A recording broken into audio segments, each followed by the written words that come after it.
kulan wacan daawada meel walbo aad joogto waxaad kusoo dhawaataa janaal kale waaya filmis oo hadaan kale kuusoo gudbiya maqaale la xiriira arrimaha Bollywoodka. maqaalkana maanta waxaan kusoo qaadanaynaa filmada Bollywoodka ee waqtiga yar lagu duubay. meeqa ay qaadanaysaa in filmada Hindiya lagu duuba? haddii aad ogtahay jawaabtaada waxay noqonaysaa sanad ilaa 8 bil marka ay ugu yar tahay. dabliska ayaa waxaan idinku haynaa filmada Bollywoodka ee uu waqtiga yar marka ay timaado maalmaha filmada lagu duubay, waana 16 ilaa 60 maalin oo jadwalka filmkan lagu soo afmeeray. aan isla fiirino filmadaasi liiskan ku jira. filmka koowaad waa Haramkor, waa film jecel oo ku saabsan macallin xaas leh oo la xasaaway mid ka mid ah ardaydiisa, waxaana jiray Nawaazuddin Siddiqi. filmkan ayaa waxaa lagu duubay 16 maalin.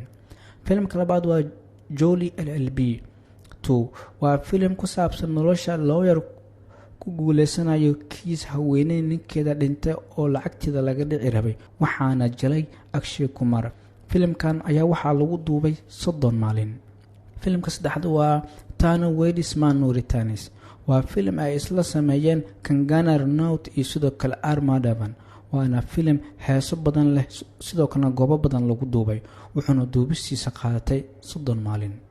filmka kale waa Bara-il Ki Barfi, waa film lagu sameeyay magaalada yar ee Bara-il, wuxuuna ku saabsan yahay gabar xor loogu dhigayo inay doorato qof walba oo ay rabto inay guursato, waxaana wada jilay Ayushmann Khurrana sidoo kale Kriti Sanon iyo xidig kale ee Raj Kumar Roy, waxaana lagu duubay 60 maalin. filmka shanaad ee ugu dambeeya waa Ki Anka, waa film ku saabsan haweeney rabta inay guursato rag gurjooga ah iyadana ay shaqada aado, waxaana wada jilay Kareena Kapoor Khan iyo sidoo kale Arjun Kapoor, waxaana filmkan lagu duubay muddo 45 maalin.